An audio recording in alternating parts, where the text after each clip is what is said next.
Hello, I'm Jim Cuno, president of the J. Paul Getty Trust. Welcome to Art and Ideas, a podcast in which I speak to artists, conservators, authors, and scholars about their work. He said, well, I can be 10 miles from Brooklyn or I can be 3,000 miles from Brooklyn. It doesn't matter to me. I'm not going to be in Brooklyn. That sort of opened the door for L.A. In this episode, I speak with author and historian Jerald Podair about his recent book titled City of Dreams, Dodger Stadium and the Birth of Modern Los Angeles.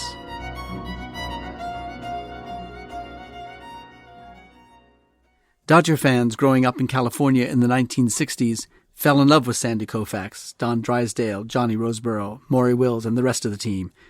Drysdale, Roseboro, and Wills represented grace, power, and the Los Angeles style, while Koufax represented athletic dominance and the highest ethical standards.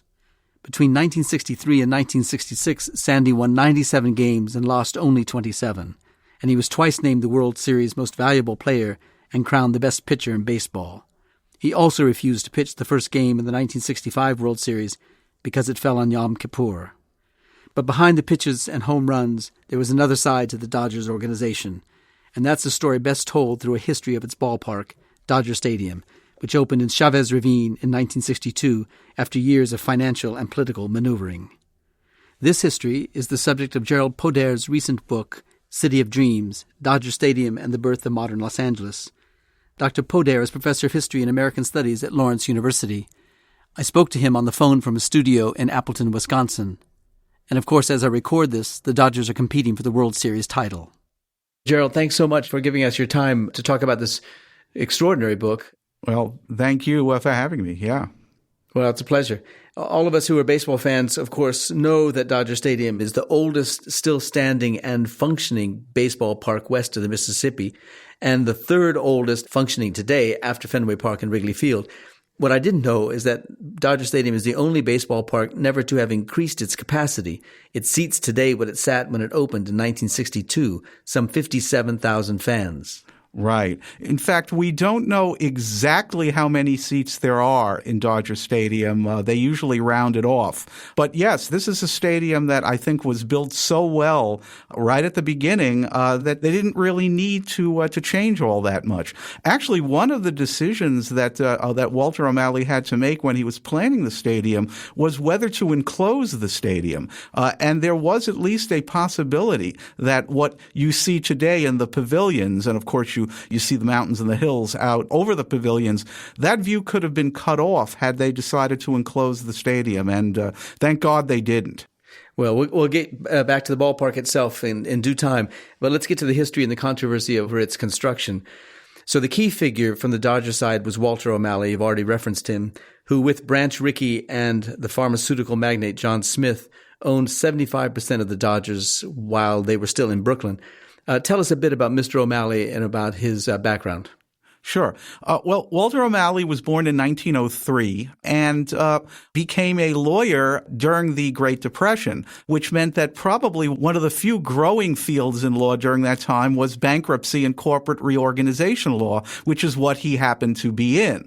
As part of his law practice, he got involved with the Brooklyn Trust Company, which was owed money by the Brooklyn Dodgers in the 1930s and 1940s. And the way Walter O'Malley became involved in baseball is he was asked by the Brooklyn Trust Company to work out the finances of the Dodgers, who in the 1930s were not a very good team and were not a very profitable team. From there, it was a short step to just becoming their general counsel and then teaming up with Branch Rickey and John Smith to buy a piece of the team. In effect, while his group owned 3/4 of the Dodgers, effectively there were 3 shares. So by 1950, Walter O'Malley owned the equivalent of 1/4 of the Dodgers. Now, Walter O'Malley was a businessman. He was a baseball fan, but he was a businessman first and foremost. He was different from most of the other baseball owners at the time because his main income came from the baseball team. He was not a chewing gum magnate like Phil Wrigley, who owned the Chicago Cubs. He was not a DuPont heir like Robert Carpenter, who owned the Philadelphia Phillies. So he had to think in terms of business and in business terms as he ran the Dodgers. And from literally the moment he acquired his share of the Dodgers, he realized that Ebbets Field was already, even in the 1940s, outmoded, outdated, and had to be replaced. Now, this is something that Branch Rickey, his partner, didn't seem to feel as urgent about or as urgently about.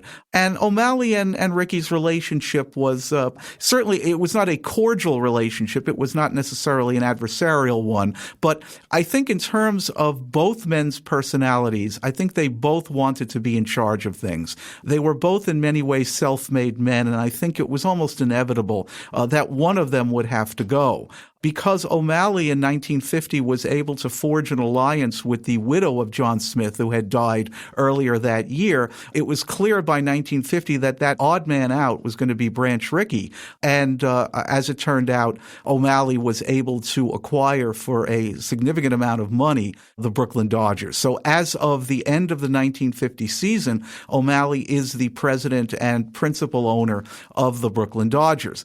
And throughout the 1950s, aside from winning the World Series, which is, what he obviously and what every owner wants to do, his goal was a new stadium in Brooklyn, a stadium to replace Ebbets Field, which was small, which had bad highway transportation, bad car access, poles all over the place, sort of a raffish charm to it, but not really the best place to see a game. No parking. Even the subway stops, I investigated that as I wrote the book. Even the subway stops, you couldn't take a subway to go directly to Ebbets Field. You still had to walk a few blocks, which in New York is significant. So O'Malley spent much of the 1950s dickering with the city of New York, and specifically with Robert Moses, who was the highway and construction czar of the city, the power broker in the title of the famous biography by Robert Caro.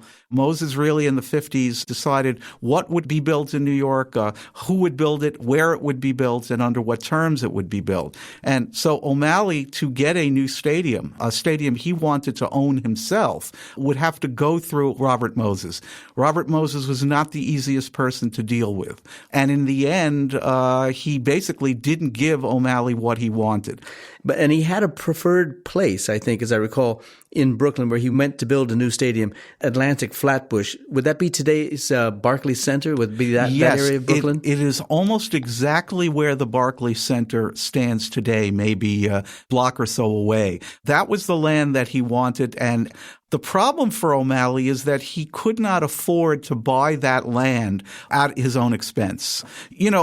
Earlier, Charles Ebbets, who had built Ebbets Field, had secretly bought up plots of land in 1911 and 1912. Without telling the sellers what he was going to do with the land, he assembled enough land to build Ebbets Field. But O'Malley had tipped his hand by the 1950s, and it was clear that that Atlantic Flatbush site was where he wanted to build. So it was going to be financially impossible for him to pay for that land out of his own pocket. So he turned to Robert Moses, and he asked Moses to condemn that property under the provisions of what was known as the Federal Housing Act of 1949, which allowed governments, state governments, to condemn blighted properties, to resell the property to a builder or a construction firm, and have a new structure or a new development built that fulfilled a public purpose. In other words, it could be a school, or it could be a hospital, or it could be a university building. And that was the general purpose of this Housing Act of 1949. Now, you can see what the problem was for Moses as I've been describing this act. For Robert Moses, who was a total non-sports fan, who considered spectator sports a waste of time, who was much more of a participatory sport private guy. He felt that a privately owned baseball team was not a public purpose. And he turned O'Malley down. He said, I'm not going to get that land for you. And O'Malley argued that there would be a public purpose because of the property taxes that a private stadium would generate, the jobs, the employment, the restaurants, that it would generally fulfill a public purpose, as it was also fulfilling his own purpose, which, of course, as a businessman, was making money.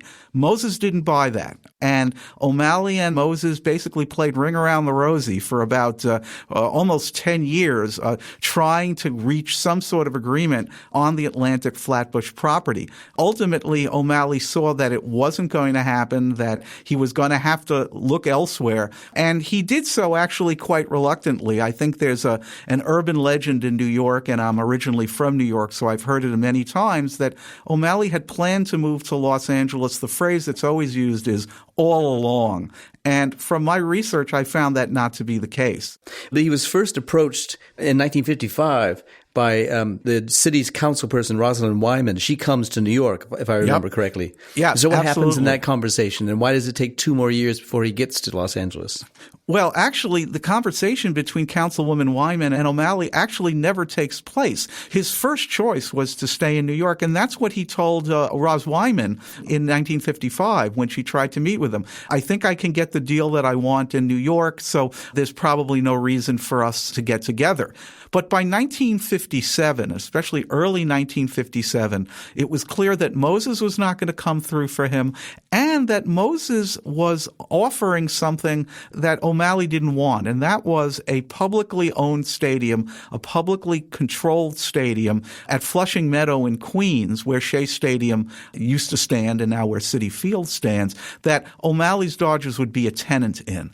And there's been criticism of O'Malley over the years. Well, why didn't he take that deal? He could have been a tenant in a city-owned stadium. Well, as a historian, I'm always telling my students to take their characters, their historical figures as they are.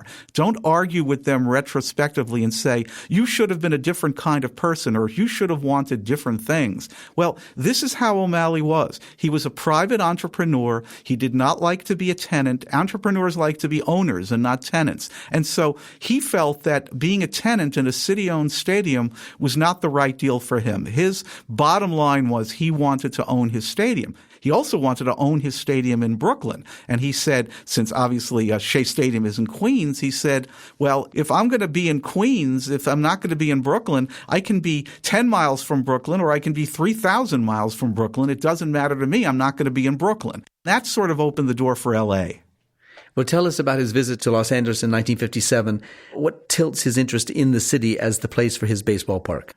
Well, in May 1957, as negotiations with New York seemed to be at a standstill, he goes out to Los Angeles and he gets into a helicopter and they give him a ride over the Chavez Ravine area. And I've seen a photograph of that helicopter ride that O'Malley took, and it's almost like an open helicopter. It's like a clear helicopter. I think O'Malley was terrified. I certainly would have been terrified. But through his terror, he looks out over the Chavez Ravine area, and he almost immediately says, almost as if he was Brigham Young in Utah saying, this is the place.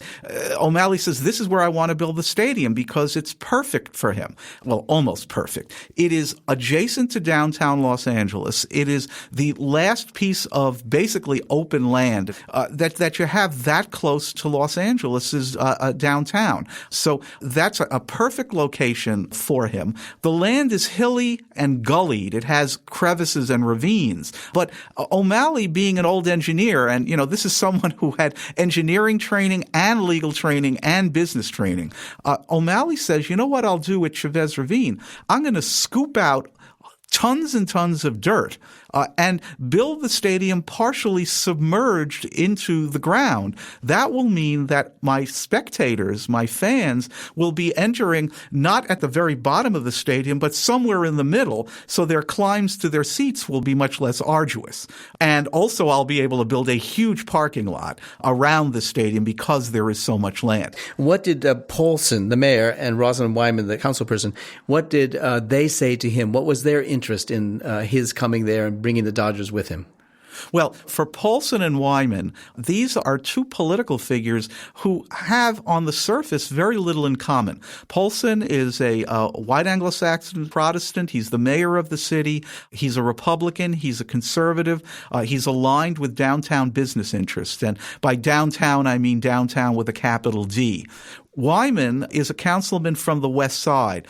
She's Jewish, she's liberal, she's a Democrat, she's a labor supporter, and on a number of important issues, she's on the opposite side of Paulson. But what they have in common is a vision for Los Angeles as a modern city, a city with the infrastructure and with the civic monuments, if you will, that are going to reflect the growing economic, social, and cultural power of the city. Downtown Los Angeles in 1957, as I say in my book, is what I call a work and flee zone. Plenty of people go down there to work, but nobody sticks around, or very few people stick around, at least middle-class whites stick around afterwards. They get into their cars and they leave. And Los Angeles does not have the kind of downtown, the kind of vibrant downtown with cultural attractions and other institutions, with restaurants and stores and residential areas, except for the Bunker Hill area, which is a poorer area, that cities like New York and Chicago and San Francisco have.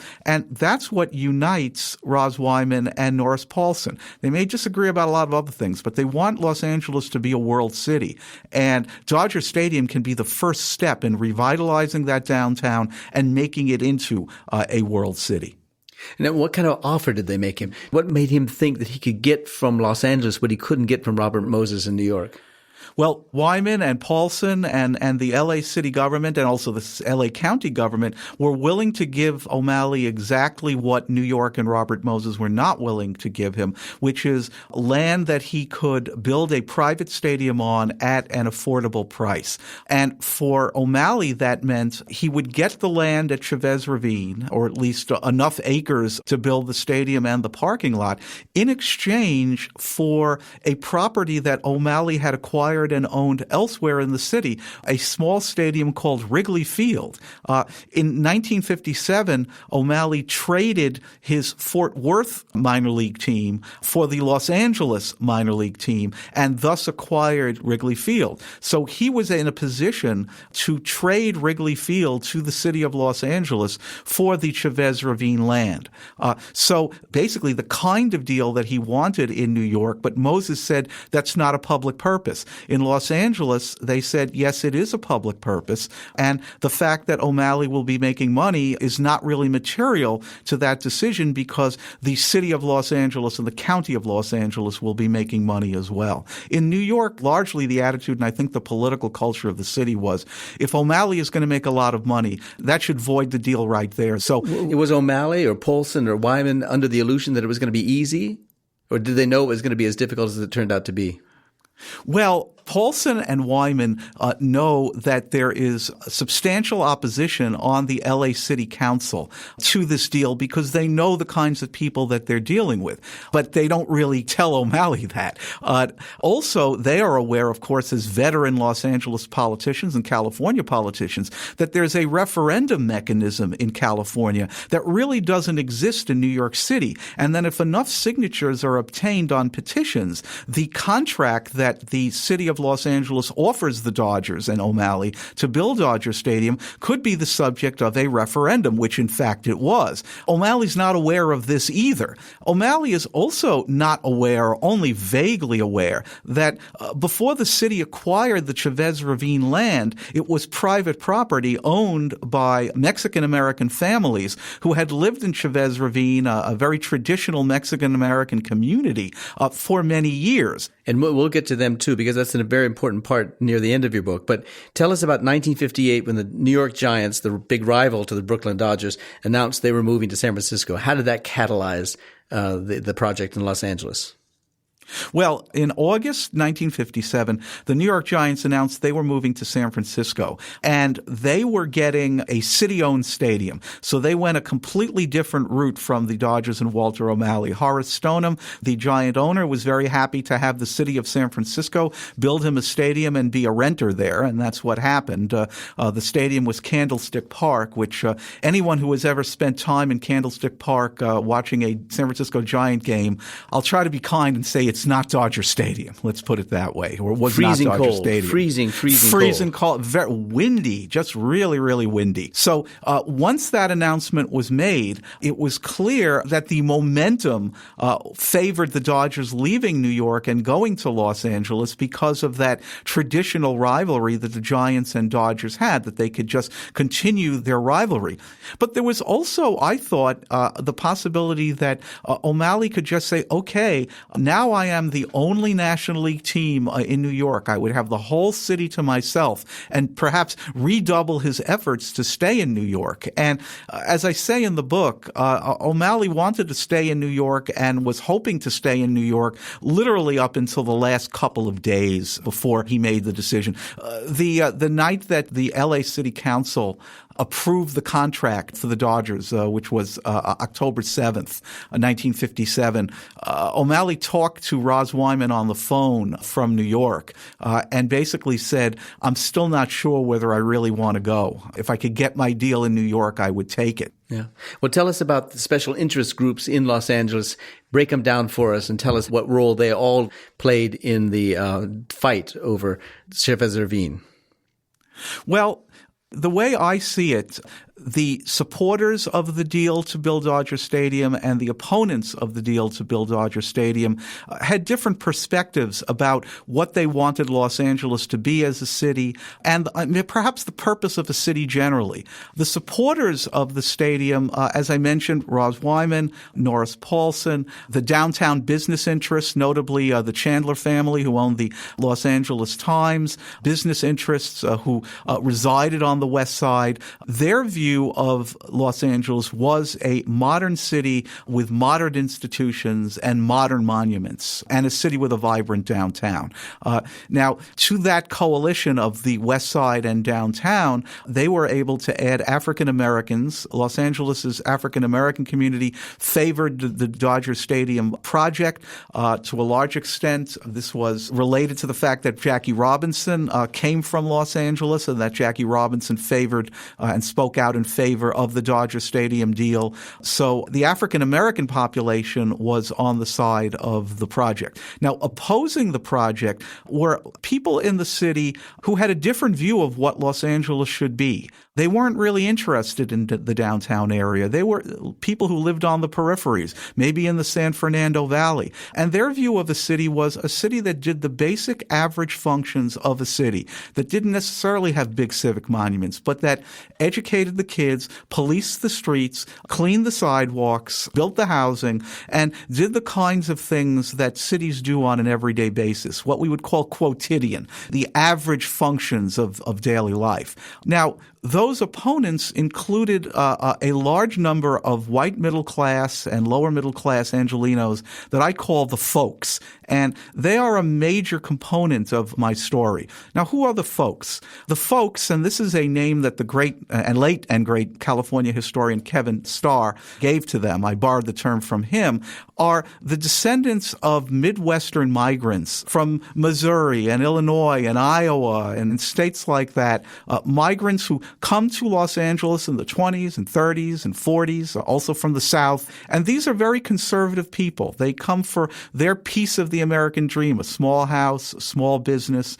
They don't have expansive views. They're fiscally very conservative. And they look at this Dodger deal and they say, well, taxpayer resources in the form of the Chavez Ravine land are being given to a private entrepreneur, and that's not fair, and that's not what we want. So they lined up against the deal, and there are a lot of them. And then there is the Latino community in Los Angeles, which is very divided and very conflicted over this stadium. On the one hand, Latinos have almost immediately become great Dodger fans. They love the Dodgers. They remain the Dodgers, I think, their most loyal fan base even today. So they love the Dodgers, and they're very happy that the Dodgers are in Los Angeles. The problem, of course, is that the stadium itself is going to be built at Chavez Ravine, which is the site of a demolished Latino community, a community of Latinos who were basically pushed off that land, first to build that housing project, and now the remaining residents of Chavez Ravine are going to be forced by the city to leave to build Dodger Stadium. So the opposition groups do get enough signatures to force a referendum. So the referendum is going to go forward, and he's going to have to combat the referendum. But at the same time, he's going to have to play baseball in Los Angeles. He's going to have to get a stadium and figure out where he's going to play this baseball season. Tell us about how he manages to oppose the opposition, fight for the referendum, and build his brand in Los Angeles by having baseball games played in Los Angeles. Well, he obviously needs a place to play immediately because Dodger Stadium is on the far horizon. And what O'Malley ends up doing is making a deal to play in the city-owned Los Angeles Coliseum. He hopes for 2 years, but it ends up being 58, 59, 60, and 61. And, of course, anyone who has seen the Los Angeles Coliseum knows that it is a football stadium and not a baseball stadium. So the configurations of the stadium with a very, very short left field with a very, very high left field screen, almost like the Green Monster in Fenway Park, only not as good looking. That becomes the Dodgers' home field between 1958 and 1961. Now, while he's playing in that stadium, O'Malley and the Dodgers are trying to win a referendum, which was placed on the ballot to void the contract for Dodger Stadium, and the vote for that would take place in June 1958.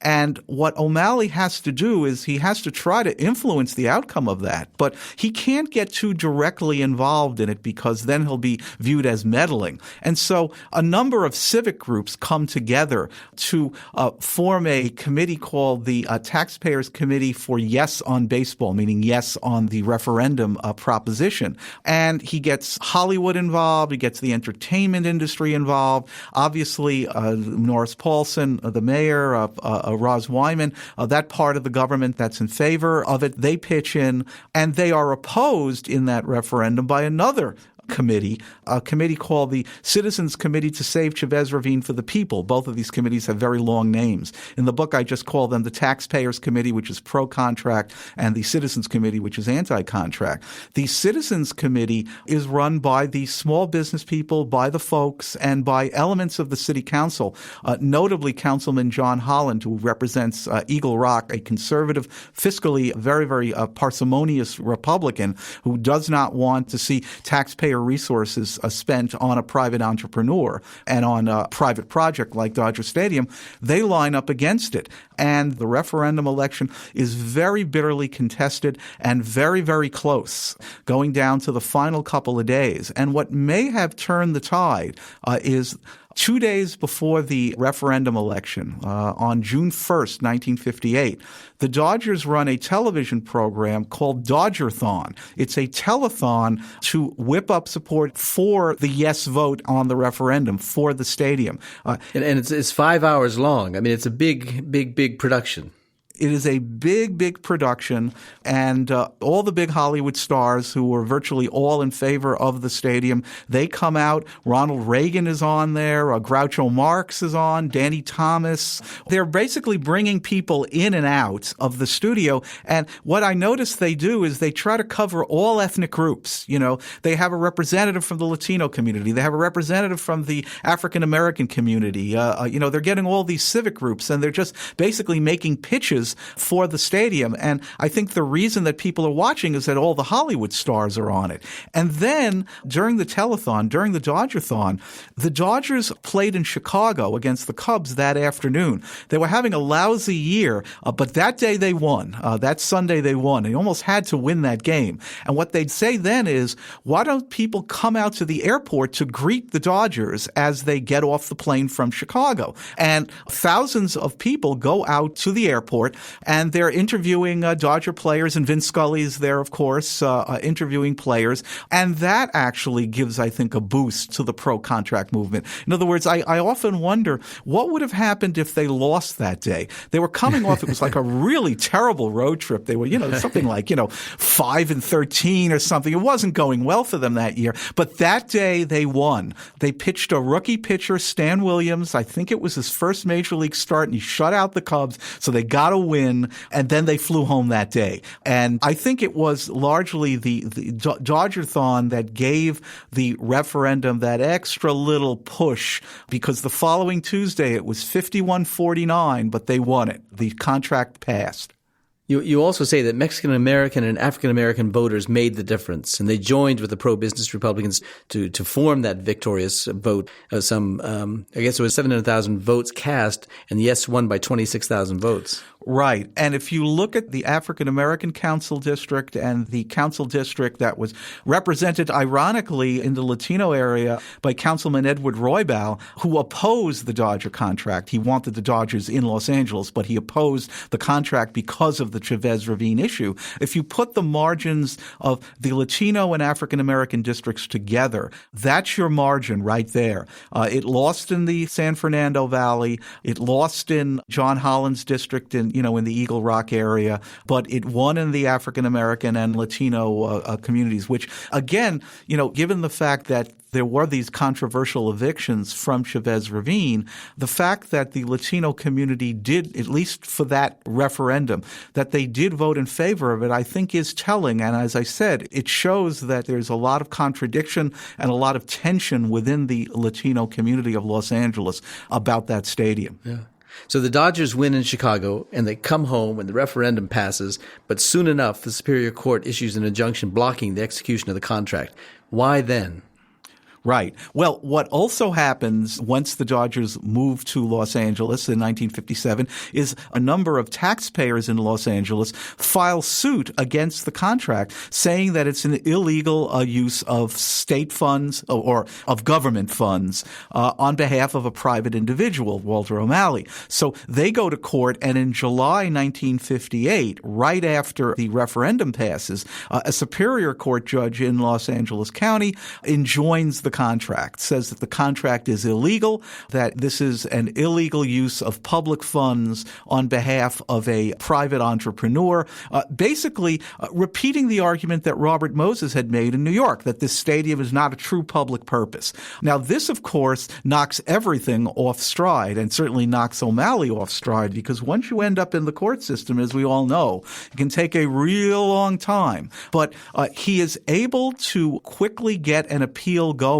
His lawyers, and I'm a former practicing lawyer myself, so looking at the legal work that was done, he had some very good lawyers. O'Melveny and Myers were his lawyers, and they appealed it and got the California State Supreme Court in early 1959 to reverse that judgment and allow the contract to go forward. And on a unanimous decision, I think. And a unanimous 7-0 decision. And what I thought was interesting about their reasoning is they say that once you can establish some sort of public benefit from this contract, and they say that that benefit can be anything from property taxes to jobs to general recreational opportunities for the children of Los Angeles. Once you establish that there is some public benefit, that's where their inquiry ends.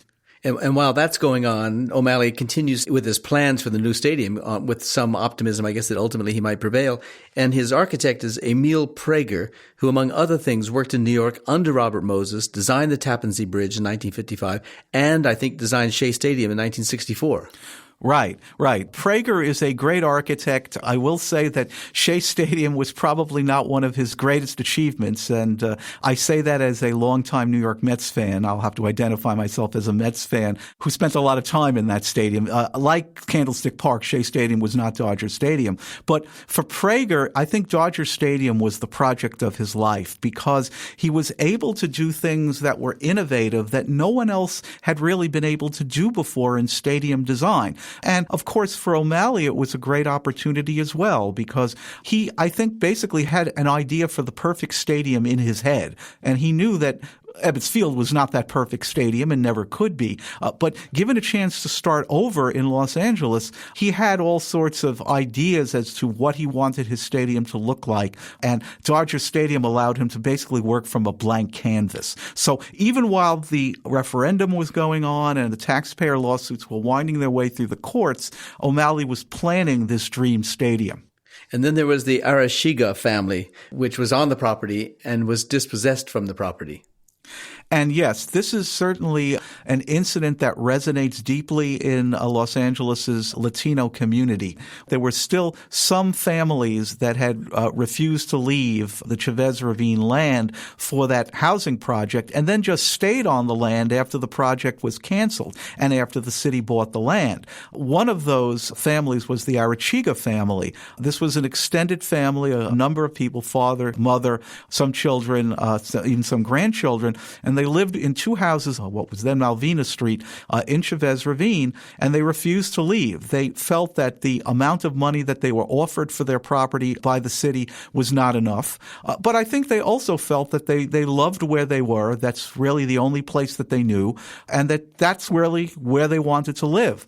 Unfortunately, the city was forced to evict them forcibly in May 1959, and I think the point has to be made that it was the city that did the evicting, not the Los Angeles Dodgers. It was not handled particularly well. There probably should have been much more in the way of negotiation, but they came in, the sheriffs, with the bulldozers. They brought the people out. They bulldozed the houses, and this is all on television. So it certainly did not look good. But then it turned out to be more complicated than even that, because it turns out the Arechiga family had 7 other houses in Los Angeles, and one of them was in walking distance of Chavez Ravine. And while they were camping out on the property, appealing to the sensitivities of the voters and the public.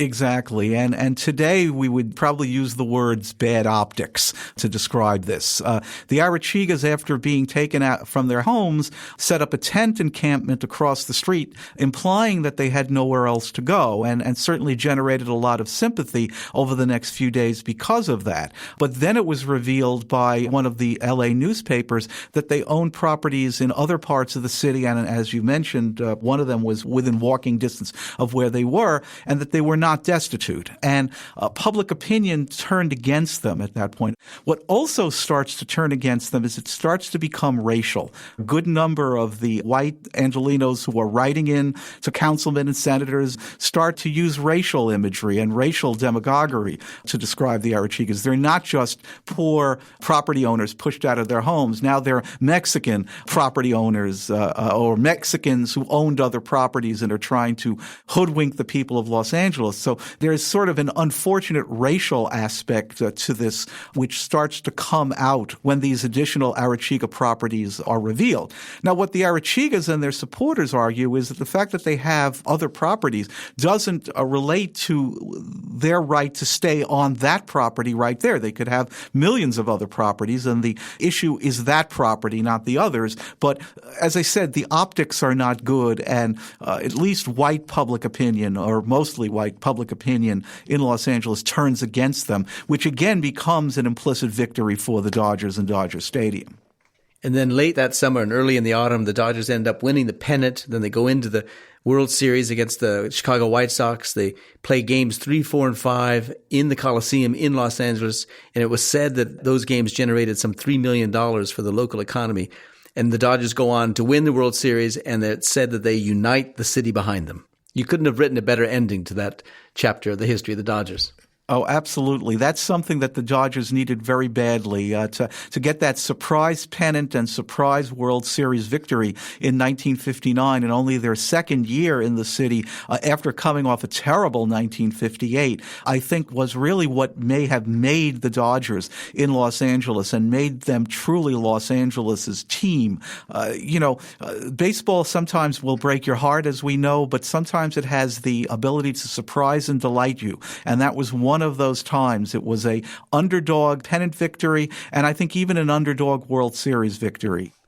So then 3 years later, as Dodger Stadium is ultimately built and the season starts, the day before the season started, there's big opening ceremonies. Describe those opening ceremonies.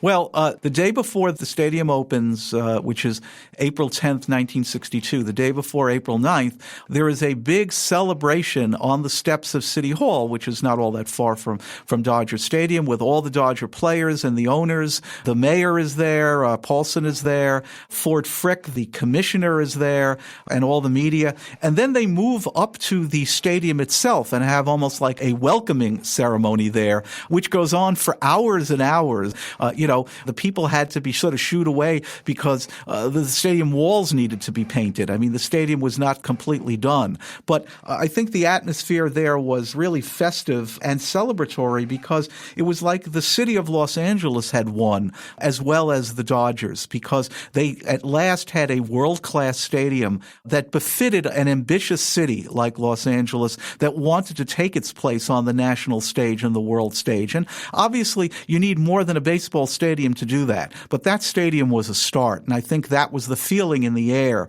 on April 9th and April 10th, 1962. Soon after the stadium opened, Franklin Murphy, who was the chancellor of UCLA, wrote to Walter O'Malley and basically said, thanks to you, or thanks to Dodger Stadium, Los Angeles is now taking its place on the world stage. And when someone who's in academia, someone who's not necessarily in sports or even in city government says that, I think that's significant. And then the Dodgers did their job. That is, the baseball team did their job. Over the next 5 years, I think they win 3 pennants, 2 World Series. You couldn't have asked for a better start to a relationship to the city. Exactly, except for 1962 itself, where they lost the pennant in a playoff on the last day of the season in probably the most excruciating fashion possible. They had a 4-2 lead going into the 9th inning of the last playoff game against the Giants, no less. Couldn't hold the lead and lost under excruciating circumstances. But that was probably the last sad moment. They won the World Series in 1963. They won in 65. They also won the pennant in 1966. And Sandy Koufax between 1962 and 1966, I think it's fair to say that no pitcher has dominated baseball during any 5-year period the way Sandy Koufax did between those years. Well, you make a strong case for the claim that Dodger Stadium is important to the birth of modern Los Angeles. The book is riveting. It's almost Shakespearean in its development and its execution. And we are grateful to you for the book and grateful for you for taking the time on this podcast. So thank you so much. Oh, it's my pleasure, Jim.